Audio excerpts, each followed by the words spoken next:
Ravi de vous retrouver pour ce nouveau numéro de votre magazine Éco-Débat consacré à l'actualité économique sur le continent. Focus aujourd'hui sur une coopération bilatérale entre deux pays africains, symbole d'une coopération sud-sud réussie, le Maroc et la Côte d'Ivoire. Plus de 60 années de coopération économique et politique entre ces deux pays. Quelles leçons tirées, quelles perspectives pour les prochaines années? Pour en parler, nous recevons sur ce plateau l'honorable Abdoulaye Ben Meïté. Vous êtes député ivoirien et président de la Commission des affaires générales et institutionnelles à l'Assemblée nationale ivoirienne. Merci encore d'avoir accepté notre invitation. C'est moi. Et avec nous ici en studio, son Excellence Abdelmalek Kettani, vous êtes l'ambassadeur du Royaume du Maroc en Côte d'Ivoire. Merci d'avoir accepté notre invitation. Merci à vous. Alors, messieurs, la Côte d'Ivoire célèbre cette année ses 63 ans d'indépendance, une marche vers l'émergence dans laquelle le pays ouest africain a été solidement soutenu par le Royaume du Maroc. Comment expliquer cette solide coopération entre ces deux États? Alors, tout d'abord, il faut savoir que la Côte d'Ivoire et son père fondateur, le président Félix Houphouët-Boigny, a été lié d'une grande amitié avec Feu Sa Majesté Hassan II, qui étaient deux leaders importants de l'Afrique post-coloniale, et qu'ensemble, ils ont décidé de tirer leur pays vers le haut, avec des investissements, avec des développements, et de là est née cette amitié solide qui perdure depuis, et qui s'est renforcée bien heureusement depuis l'avènement du président Alassane Ouattara en 2011, et qui continue jusqu'à ce jour, et on est très heureux des résultats qui ont été accomplis durant cette amitié solide entre Sa Majesté le roi Abdel Aziz et le président Ouattara. Alors, honorable, je me retourne aussi vers vous pour vous demander comment vous entrevoyez cette coopération, vous qui êtes la voix du peuple ivoirien. Alors, mais non, c'est une coopération naturellement satisfaisante. Vous savez que, comme l'a si bien dit son Excellence, c'est une coopération réussie. Les pères ont tracé les sillons et les fils empruntent les chemins des pères. Vous savez que le bon fils, c'est celui qui sait emprunter les bons chemins de son père. Et vous savez que le président de la République, son Excellence Alassane Ouattara, se proclame de Houphouët-Boigny, proclame et promeut sa philosophie. Donc, dans cette lancée, vous conviendrez avec moi qu'il ne peut pas en être autrement. Quand votre père vous a montré un village comme étant le sien, il vous appartient effectivement d'emprunter le chemin d'accès à ce village. C'est ce que fait le président Alassane Ouattara. Il n'y a rien de nouveau sous le soleil. Bien au contraire, je suis davantage heureux qu'en digne fils et en digne héritier du président Félix Houphouët-Boigny, le président Alassane Ouattara ait pu rassurer donc les alliés de son père, et qu'en retour, du moins les héritiers de ce grand roi, pour qui je veux garder une pensée pieuse, Sa Majesté Hassan II, qui a marqué l'histoire du Maroc et de l'Afrique, et savoir effectivement que sa descendance s'inscrive dans cette logique, je peux dire effectivement que c'est une génération, c'est pas une génération bâtarde, c'est une génération de gens dignes et responsables. Et justement, quand vous parlez de génération, vous parlez d'héritage, on voit assez les fruits de cet héritage, en tout cas au niveau de la Côte d'Ivoire. Le pays est carrément façonné par tous ces grands projets. Le Royaume du Maroc intensifie ses investissements en Côte d'Ivoire. Au-delà de cette coopération, qu'est-ce qui justifie cette intensité des investissements marocains? Évidemment, je tiens à rendre hommage au président Ouattara pour le travail formidable qu'il a fait. Ça fait 7 ans que je suis là, comme vous le savez. Donc, j'ai vu le pays se métamorphoser devant mes yeux. Le travail de fond qui a été fait par le gouvernement, par le Premier ministre et l'ensemble des membres du gouvernement, ainsi que les élus locaux et les élus de la nation, pour solidifier la démocratie dans ce pays et aussi mettre en valeur les atouts de ce pays. Nous avons vu l'évolution de la situation au niveau des infrastructures, au niveau de l'industrie, etc. Et Sa Majesté, quand il est arrivé en 2013 pour sa première visite officielle en Côte d'Ivoire, a perçu la volonté du président Ouattara de développer son pays et a été le catalyseur pour les entreprises marocaines pour venir investir dans ce beau pays. Et aujourd'hui, 10 ans après, on est en 2023, on voit que ces investissements étaient tous productifs, tous réussis, et nous avons beaucoup d'investissements qui arrivent à l'avenir. Donc, parce que c'est un pays qui avait connu une période difficile entre 2000 et 2010, on va dire, et qui aujourd'hui reprend de belles couleurs et pour avancer vers un avenir radieux. Parce que la Côte d'Ivoire est bien gérée, elle avance bien, et le Maroc est avec la Côte d'Ivoire pour développer donc le tissu industriel, les infrastructures et tous les projets qui apparaissent dans le plan national de développement 2023-2025, qui sera renouvelé probablement, mais il y a encore beaucoup à faire dans ce pays. Et j'invite mes amis marocains investisseurs à venir encore plus en Côte d'Ivoire, car nous avons un environnement favorable, un environnement ami, un environnement frère, qui permet à tous les investissements qui ont été réalisés depuis de connaître des résultats tout à fait satisfaisants. Alors, vous parlez d'une bonne gestion. Honorable, quand on a parlé de la bonne gestion, mais au-delà, qu'est-ce qui fait la particularité de la Côte d'Ivoire pour attirer autant les investisseurs? Alors, je peux risquer de dire que la Côte d'Ivoire a été construite, elle a été bâtie sur une bonne étoile. À la question que vous avez posée, je répondrai simplement que c'est parce que c'est la Côte d'Ivoire. C'est la Côte d'Ivoire riche de son histoire, c'est la Côte d'Ivoire riche de ses valeurs. Vous savez que le Maroc est une terre de valeurs et je voudrais saluer ce peuple frère. Je voulais saluer pour la solidité de leur institution. Je voulais les saluer pour la générosité de leur âme et les dire merci pour la Côte d'Ivoire. Pourquoi la Côte d'Ivoire? Parce que le président Houphouët-Boigny a été divinement inspiré. Je vais vous raconter une anecdote. Saviez-vous que à un moment donné à Abidjan, il y a un secteur de Yopougon qui s'appelle le Maroc. On m'a raconté l'histoire de ce secteur parce qu'en réalité, forte donc de ces relations entre les deux présidents, les deux chefs d'État, il avait été convenu de permettre effectivement à des Marocains de bâtir un quartier de sorte à faire vivre effectivement ce royaume en Côte d'Ivoire pour montrer. Et c'est comme, par exemple, vous avez votre village, vous avez un ami, tellement les liens sont forts, vous allez lui demander, mais viens bâtir une maison chez moi. Pour montrer toute la fraternité, la richesse, la fraternité, liant donc ces deux chefs d'État. Pourquoi la Côte d'Ivoire? Parce que la Côte d'Ivoire aussi offre un environnement propice, comme l'a dit si bien son Excellence, la paix. Et la paix a été la première matière première de la Côte d'Ivoire avec le président Houphouët-Boigny. Il nous a éduqués à la pratique de la paix. C'est vrai que nous avons eu des périodes de turbulence qui est inhérente à toute communauté humaine. Mais je retiens que la Côte d'Ivoire a décidé de prendre son destin en main et à se souvenir de l'héritage du père.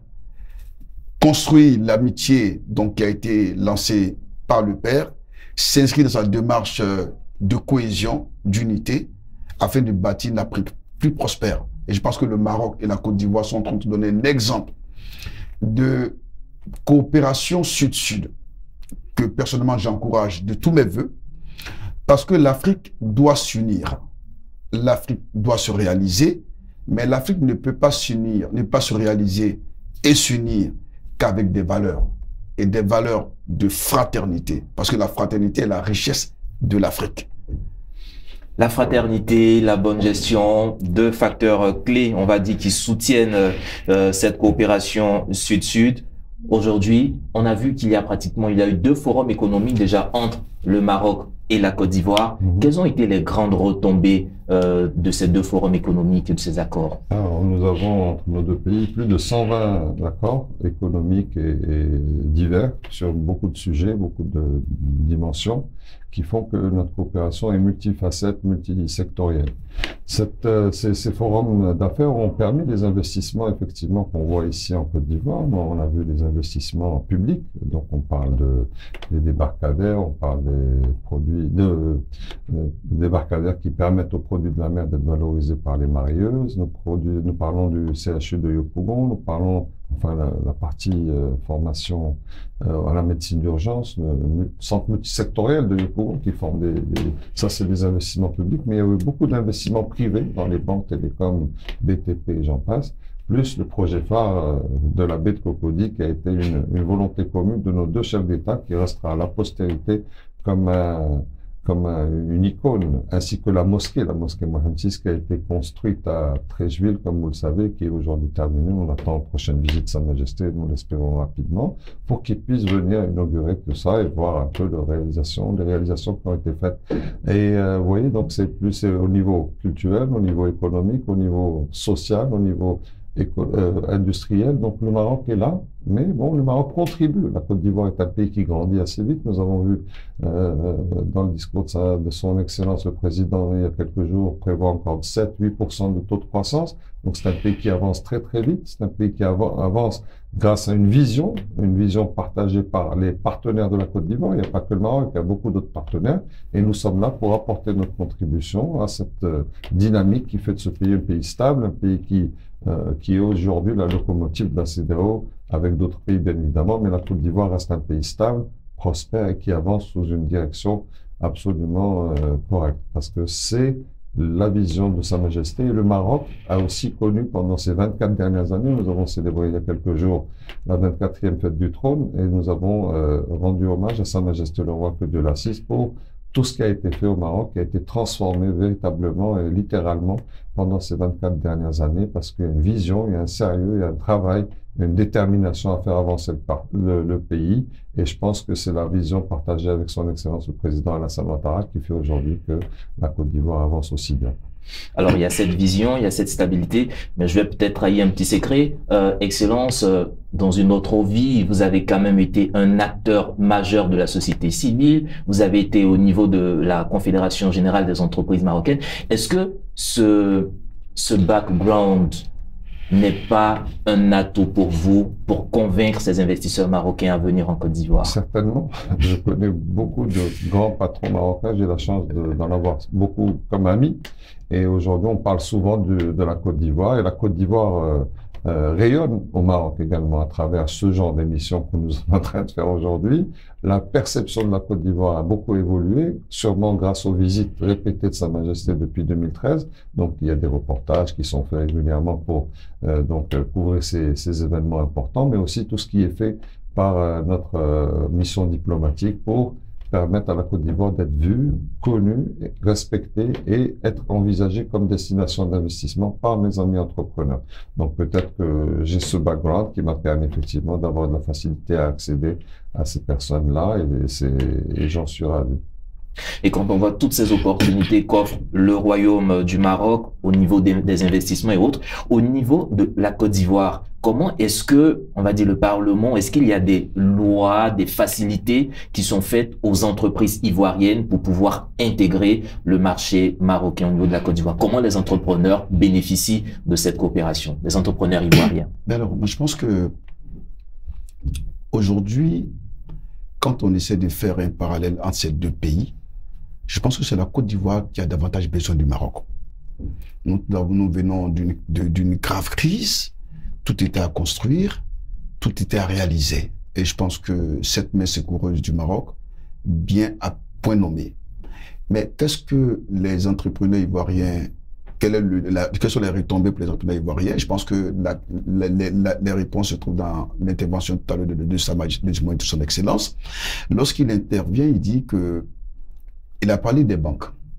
Et vous avez noté effectivement que les grands groupes de banques marocaines sont aujourd'hui installés en Côte d'Ivoire. Vous avez les filiales qui sont installées et qui accompagnent les investisseurs ivoiriens. C'est déjà quelque chose. Des grands groupes d'assurance. Le BTP, il a dit. Mais ce que je voudrais, au-delà de tout savoir, c'est de dire que dans tous les pans de la société ivoirienne aujourd'hui, le Maroc est présent. Au niveau économique, au niveau culturel, et au niveau de l'accompagnement politique, à travers, effectivement, comme nous l'avons si bien dit, les rapports fraternels qui unissent, n'est-ce pas, les deux chefs d'État. Mais ce que je voudrais aussi spécifier, tout cela n'a été possible que parce que nous avons des interlocuteurs crédibles. C'est le cas de l'ambassadeur du Royaume du Maroc en Côte d'Ivoire, qui fait toujours montre de génie, il fait preuve de génie. J'ai eu l'honneur d'être invité, du moins par certains de ses proches, à l'Hôtel d'Ivoire, à la faveur d'une fête culturelle du Maroc. Je crois qu'il y a une date anniversaire d'une fête culturelle marocaine. J'ai été séduit par l'authenticité marocaine. C'est un peuple qui assume son identité, qui se reconnaît en son identité et qui avance avec effectivement ce support. Parce qu'un peuple, aucun peuple ne peut se réaliser sans l'acceptation de soi. Parce que tout ce que nous faisons comme connaissance, tout ce que nous abraçons comme connaissance, n'a qu'une seule portée. Connais-toi toi-même. Et parce que le Marocain se connaît, et il essaie d'avancer avec la connaissance de soi. C'est justement pour cela que je salue leur monarchie institutionnelle. Cela aussi fait partie effectivement des critères salutaires de connaissance de soi. D'accord. En tout cas, au-delà de tout cela, Excellence, est-ce que dans les mois, dans les prochains jours ou dans les années à venir, on doit s'attendre à de nouveaux forums économiques? Ça, c'est ma première question. Et la deuxième question, toujours dans cette même veine, quels sont les secteurs qui sont davantage prisés par les investisseurs marocains en Côte d'Ivoire? Alors, les forums économiques, bien évidemment, il y en a toujours. Il y a eu récemment la visite de notre Premier ministre, Aziz Akhnouch, qui est venu pour l'Africatie au forum. Donc, il y a une bonne délégation avec le ministre des Investissements, M. Jazouli, etc. Donc, il y a eu une grande délégation qui est venue pour s'imprégner et pour partager avec leurs frères africains les différentes opportunités au Maroc, mais aussi pour savoir un peu ce qui se passe dans les autres pays, parce qu'il y avait, comme vous le savez, beaucoup de monde à cette manifestation. Il y en aura d'autres dans les mois à venir. Il y a 2 grands sommets qui vont avoir lieu au Maroc avec la Banque mondiale et l'Africa Investment Forum qui vont faire des manifestations importantes auxquelles seront invités beaucoup d'investisseurs marocains, africains et internationaux pour voir un petit peu les opportunités qu'il y a en Afrique en général. Maintenant, dans les secteurs où les nouveaux investissements vont avoir lieu, nous sommes dans plusieurs secteurs. Nous sommes dans la chimie, dans la transformation de produits pharmaceutiques. Nous sommes aussi dans le développement de produits à base de ciment. Et donc, pour l'industrie du BTP, l'industrie des infrastructures. Donc, il y a beaucoup d'investissements qui sont en cours. Bien évidemment, tous les secteurs sont intéressants parce que, comme on l'a dit, la Côte d'Ivoire renaît un petit peu depuis 2010-2011. Et aujourd'hui, il y a encore tant à faire quand on voit l'ampleur du plan national de développement. Donc, il y a beaucoup de choses.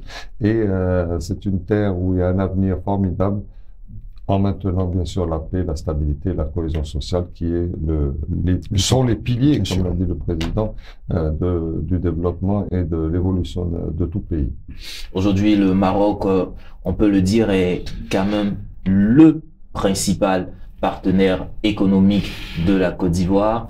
Est-ce qu'on doit s'attendre, je peux pas dire un échange de marchandises, est-ce qu'on doit s'attendre à un développement plus accru encore de ce partenariat?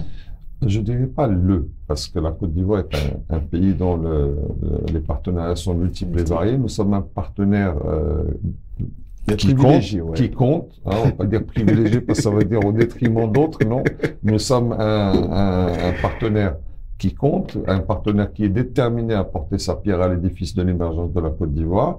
Il y a beaucoup de partenaires internationaux qui contribuent au développement du pays. On s'en félicite parce que, comme je l'ai dit, il y a tant à faire que le Maroc, modestement, ne peut pas tout faire et on n'a pas cette intention du tout. C'est, comme l'a dit notre cher honorable député, c'est la coopération sud-sud, mutuellement avantageuse, comme l'a toujours souhaité et souligné Sa Majesté le Roi, que Dieu l'assiste, parce que c'est une coopération qui vise au développement conjoint de notre continent. Nous souhaitons effectivement que ce genre de coopération puisse être le cas dans beaucoup de pays. Elle existe entre le Maroc et beaucoup de pays de l'Afrique de l'Ouest et d'autres pays en Afrique, mais on souhaiterait que ce soit généralisé parce que l'Afrique a besoin de tous ses fils et de toutes ses filles pour pouvoir avancer la main dans la main, comme l'a dit notre cher honorable député. Et quand on parle aussi de coopération, quand même, on sait les besoins de la Côte d'Ivoire qui est un pays fortement agricole. Est-ce que dans ce cadre de partenariat-là, la Côte d'Ivoire essaie d'attirer davantage des investisseurs sur ce secteur? Et quels sont les secteurs, selon vous, où la Côte d'Ivoire doit pouvoir absorber davantage d'investissements? Je l'ai dit tout à l'heure dans mon intervention. Je pense que la coopération n'est pas axée sur un terrain spécifique. Vous avez noté effectivement que tous les pans de l'économie ivoirienne sont visités dans le cadre de cette coopération-là. Et j'ai fait noter, j'ai tiens à relever que la coopération ne se limite pas seulement au niveau économique, mais au niveau effectivement politique entre les chefs d'État. Il y a aujourd'hui, dans le cadre de la diplomatie parlementaire, qu'il y a une véritable coopération qui existe entre la Côte d'Ivoire et le Maroc. J'avais pour preuve la récente visite qu'a effectuée son Excellence Adama Bictogo, président national de la Côte d'Ivoire, au Royaume du Maroc, dans le but de réaliser cette synergie entre les peuples. Les chefs d'État vont dessiner les chemins et il appartient au peuple de s'en approprier et de mutualiser effectivement leurs forces. Parce qu'on s'est dit à l'Assemblée nationale, peut-être que l'Ivoirien connaît le Maroc. Il a dit dans ton intervention. Mais ce n'est pas évident que le Marocain lambda connaît davantage le Sénégalais que l'Ivoirien. Parce que j'ai encore en mémoire, lors d'une visite au Maroc, j'ai des personnes, des interlocuteurs qui disaient, mais quand tu vois, tu es du Sénégal, parce que justement, il y avait une forte coopération entre ces deux pays, qui ont l'avantage d'être dominés par une religion commune, et à travers également la présence de cette volonté qui a été affichée très tôt par les différents chefs d'État. Mais aujourd'hui, il nous appartient d'accompagner nos dirigeants au niveau du peuple de Côte d'Ivoire, au niveau de l'Assemblée nationale, au niveau du Parlement ivoirien, d'accompagner ces initiatives à travers des mesures comme celles prises par le président de l'Assemblée nationale, les groupes d'amitié parlementaires qui existent désormais entre la Côte d'Ivoire et le Maroc. Et ça permet aux populations de se côtoyer, de se connaître. Parce que généralement, les conflits naissent dans la méconnaissance des autres.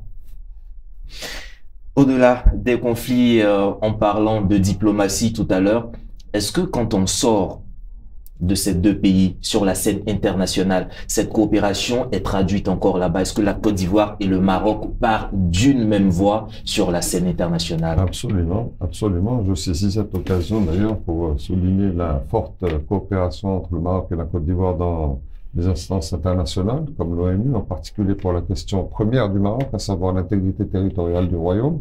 La Côte d'Ivoire a toujours été un partenaire fiable, solide et qui a toujours tenu donc à souligner sa position claire et ferme par rapport à l'intégrité territoriale du royaume depuis le conflit artificiel créé de toutes pièces en 1975 par les parties adverses à notre intégrité territoriale. Donc la Côte d'Ivoire est un partenaire fiable et on félicite les autorités ivoiriennes et on les remercie surtout pour leur soutien inébranlable par rapport à cette question qui est pour le peuple marocain la question numéro 1 et qui est donc très très reconnaissante à la Côte d'Ivoire pour ce soutien.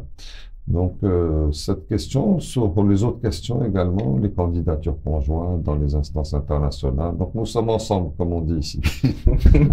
Et nous sommes ensemble, honorable, nous tirons pratiquement vers la fin de cette émission. Si vous avez un mot, ou quelle serait votre vision, votre perspective de cette coopération pour qu'elle soit davantage plus prospère pour les deux États? Alors, j'aurais 3 mots. Le premier, c'est merci. Et tenez, ma grand-mère me disait que quand vous restez sur une montagne, sur une colline et que vous voyez la Mecque, lorsqu'il s'agira pour vous de faire 2 rakats, donc du moins pour la Kaaba, commencez d'abord par faire 2 rakats pour la colline ou la montagne qui vous a permis effectivement d'accéder à la Kaaba. Donc en traduction, il me plaît de dire merci donc à son Excellence. Merci à lui d'avoir su traduire la volonté du peuple ivoirien de fraterniser davantage avec le royaume chérifien. Merci d'aimer la Côte d'Ivoire, parce que même dans son intervention, vous sentez une passion pour la Côte d'Ivoire. Lui, il n'est plus marocain, il est désormais ivoirien. Faut pas le dire trop fort. En même temps, il me plaît également de dire merci à tout le peuple marocain, avec à sa tête Sa Majesté, qui est désormais un fils de la Côte d'Ivoire, depuis toujours d'ailleurs, et qui est un fils pour le président de la République de Côte d'Ivoire. Je voudrais inciter exactement les entrepreneurs ivoiriens de s'intéresser à leur tour au Maroc. Parce que cette coopération, je ne la voudrais pas, du moins à mon niveau, la Côte d'Ivoire, et je pense que c'est ça aussi l'avis du président de la République, nous ne la voulons pas unilatérale. Il faut que cette initiative soit bilatérale. Il appartient aux opérateurs économiques ivoiriens d'aller rechercher des opportunités au Maroc, de sorte à ce que cette coopération soit dynamique, qu'elle soit effectivement bilatérale. Merci, honorable. Excellence, vous avez le mot de fin.